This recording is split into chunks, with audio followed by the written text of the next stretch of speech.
Bonjour et bienvenue dans Histoire au poil, le podcast nature où les histoires des animaux prennent vie. Et aujourd'hui, je voudrais te parler d'un oiseau qui s'appelle Basile. Basile est un moineau et nous allons découvrir ensemble ses aventures. Alors, ferme les yeux et écoute l'histoire de Basile le moineau qui n'avait peur de rien.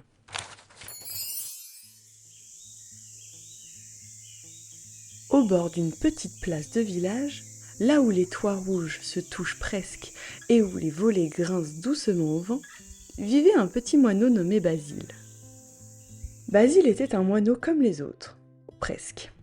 Il avait un plumage brun et gris, discret comme la poussière des toits. Un petit bec court, parfait pour picorer les graines. Et des yeux vifs qui observaient tout.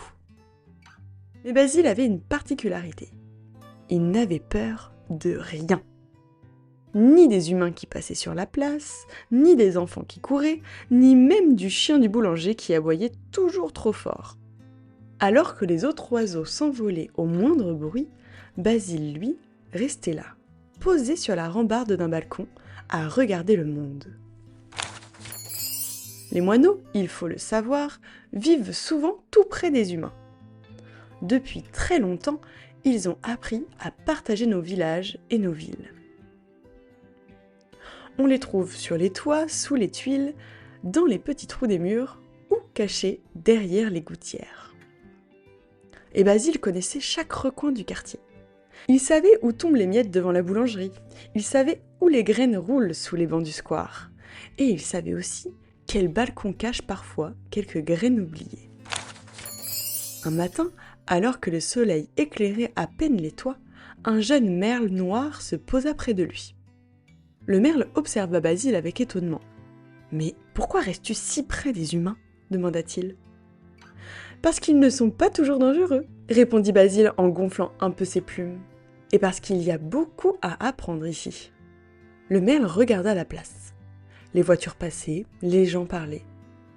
« Moi, je préfère les arbres, dit-il. » Basile sourit. Enfin, autant qu'un moineau peut sourire. « Moi aussi j'aime les arbres, mais les moineaux ont appris à vivre entre deux mondes, la nature et les humains. » Soudain, Basile pencha la tête. Il avait entendu quelque chose. Sous un petit buisson du square, un insecte bougeait. Les moineaux ne mangent pas seulement des graines, tu sais. Surtout au printemps, ils cherchent aussi des petits insectes. Parce que leurs petits dans le nid en ont besoin pour grandir. Basile bondit. Hop! En une seconde, l'insecte disparut dans son bec. Le merle ouvrit des grands yeux. « Oh, tu es rapide !»« Il faut l'être, » répondit Basile. « Quand on est petit, il faut être malin. » Les deux oiseaux restèrent un moment à regarder la place. Mais Basile soupira doucement. « Tu vois, autrefois, il y avait beaucoup plus de moineaux ici. » Le merle fronça les plumes. « Bon, où sont-ils passés ?» Basile regarda les toits. Les maisons changent, les trous disparaissent, les vieux murs sont réparés. Et pour les moineaux, ces petits trous étaient des maisons. Les moineaux construisent leurs nids dans les fissures, sous les tuiles, dans les coins cachés des bâtiments. Un nid simple, fait de plumes, de paille et de petits morceaux d'herbe. Mais quand les endroits disparaissent, les moineaux doivent chercher ailleurs. Le merle resta silencieux.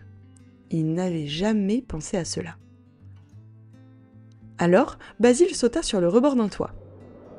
Le vent passa doucement dans ses plumes.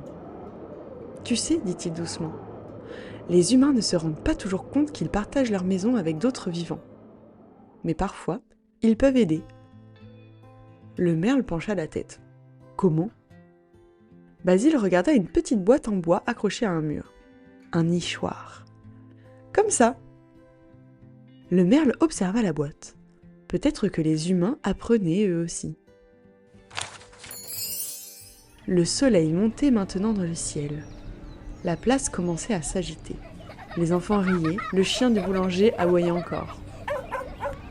Et Basile, le petit moineau qui n'avait peur de rien, s'envola dans l'air du matin.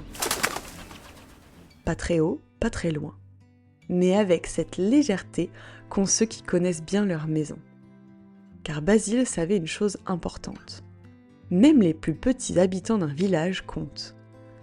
Et parfois, il suffit simplement de laisser une petite place dans le monde pour que quelqu'un puisse continuer d'y vivre.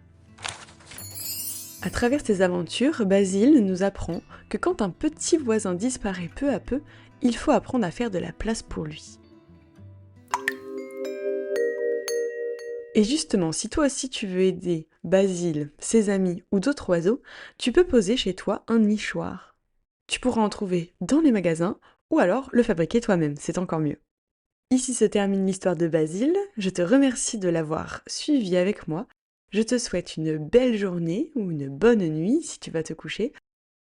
Et je te dis à samedi pour le portrait du moineau. À bientôt!